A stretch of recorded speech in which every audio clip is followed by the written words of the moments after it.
नमस्कार दोस्तों। आज देश में हर न्यूज़पेपर और मीडिया में कारगिल वार और IC-814 एरोप्लेन के हाईजैक की बात हो रही है, जो दोनों घटनाएं 1999 में हुआ। कारगिल वार जुलाई 1999 में हुआ, जिसमें भारतीय सेना ने विजय प्राप्त किया, और IC-814 एयर इंडिया का विमान जो काठमांडू से दिल्ली आना था, लेकिन उसको अपहरण करके अमृतसर होते हुए कंधार ले जाया गया। और उसके बदले में जो उसमें 300 यात्री सवार थे, उसके बदले में पहले मसूद अजहर आतंकवादी को छोड़ने के लिए पाकिस्तानी आतंकवादियों ने डिमांड किया, लेकिन उसके बाद और 2 आतंकवादी को छोड़ने की बात की, जिसके उपरांत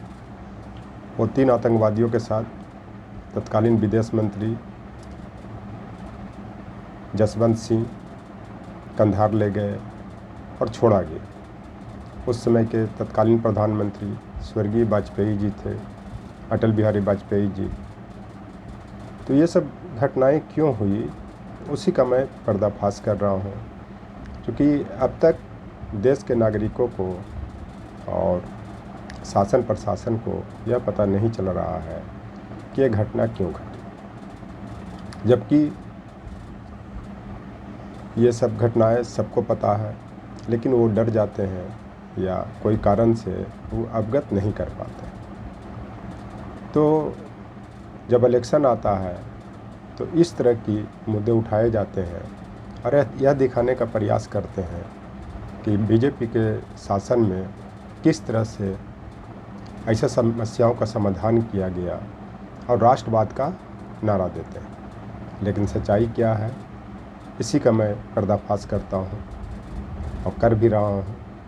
पहली घटना तो ये कि जो 11 और 13 मई को 11 और 13 मई 1998 ईस्वी में जो वाजपेयी जी ने परमाणु परीक्षण जो पोखरण में करवाया, वो पोखरण 2 के नाम से जाना जाता है। ऐसा माना जाता है कि अमेरिकी मीडिया और उसके इंटेलिजेंस ब्यूरो CIA के बारे में भी इस विस्फोट का पता नहीं चला। लेकिन इसके उपरांत जो घटनाएं घटी, उसमें अमेरिका, UK, जो ब्रिटेन, फ्रांस, रूस, चाइना ने भारत का विरोध किया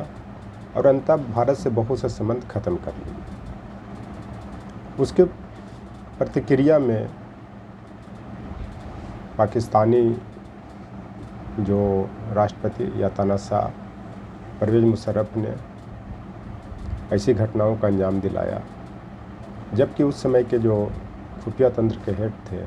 PS दुल्लत, जिनको जानकारी थी कि नहीं थी, इसमें मैं नहीं जा रहा हूँ, लेकिन ऐसा माना जाता है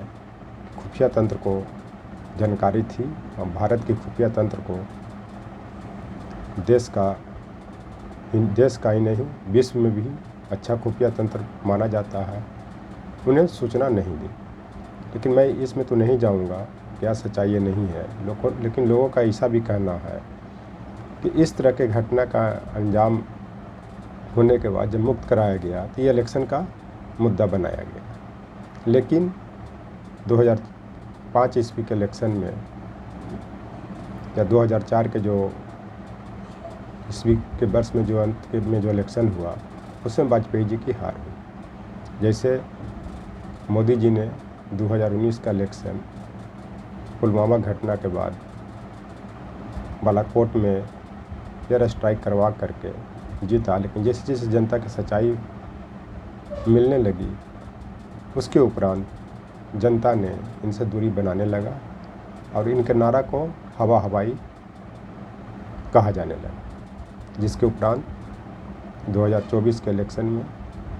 इनको फुल मेजॉरिटी नहीं मिली। और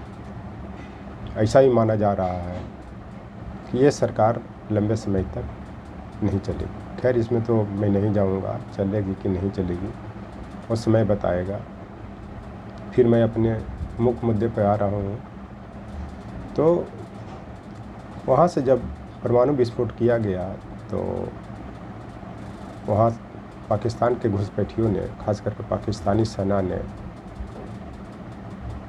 कारगिल में घुसपैठ करना शुरू किया और ऊंचे ऊंचे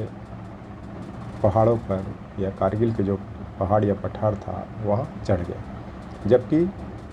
वहाँ के जो खुफिया तंत्र के जो भारत के जो थे उनको ये पता था। ऐसा ही माना जाता है कि दौलत शाह 1989 में बीजेपी को सत्ता में लाने के लिए जम्मू कश्मीर में बड़े पैमाने पर आतंकवादी घटनाओं को छिपाया और सही सूचना उन्होंने सरकार को नहीं दी, जिसके कारण आतंकवादी वहाँ पनपे और हिंदुओं को, खास करके पंडितों को भगाया गया, उनका कत्ल भी किया गया और महिलाओं के साथ बलात्कार भी की गई, जिसको आज मुद्दा बीजेपी बना रही है। लेकिन सच्चाई तो ये था कि अगर उस समय के तत्कालीन खुफिया विभाग के हेड दौलत साहब सही सूचना देते तो शायद ऐसा नहीं होता। जैसा अभी अजीत डोभाल साहब पर भी यह आरोप लगाया जाता है कि बांग्लादेश की क्राइसिस के बारे में उन्होंने सही जानकारी क्यों नहीं दी, पुलवामा घटना में उन्होंने सही जानकारी क्यों नहीं दी। तो मान लिया जाए कि अगर सही जानकारी नहीं देते हैं या पठानकोट हमला की बात हो 2016 में जो हुआ, तो जो भी छोटी छोटी घटनाएं घटी, भारतीय खुफिया तंत्र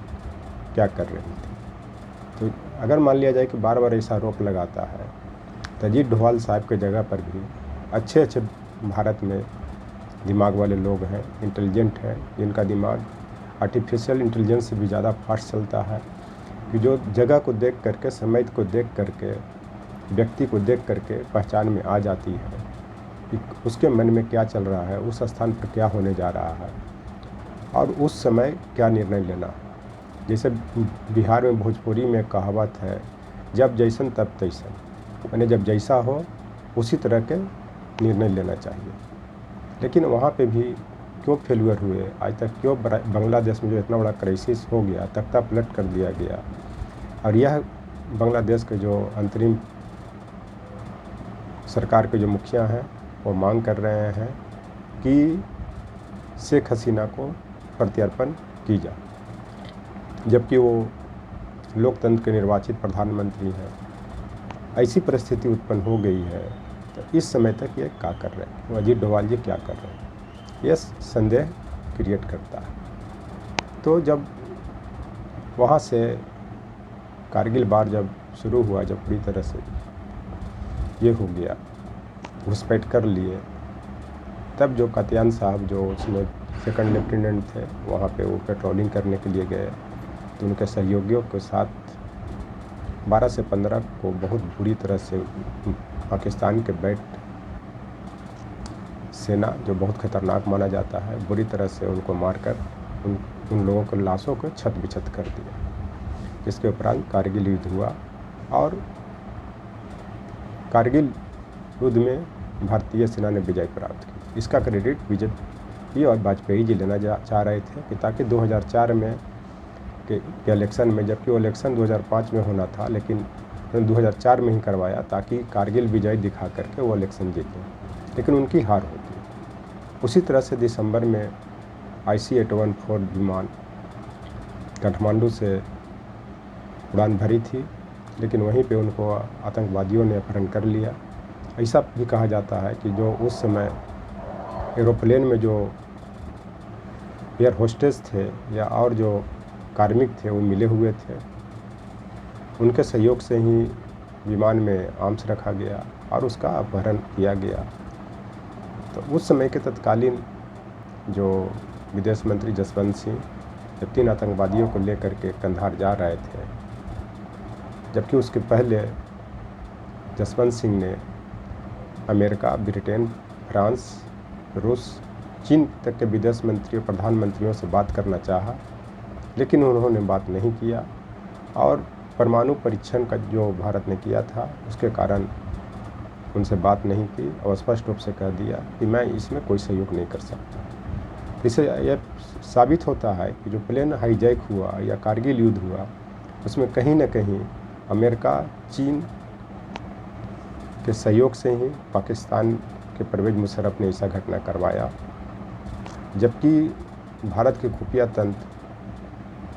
और ख़ास करके रा बहुत मजबूत माना जाता है।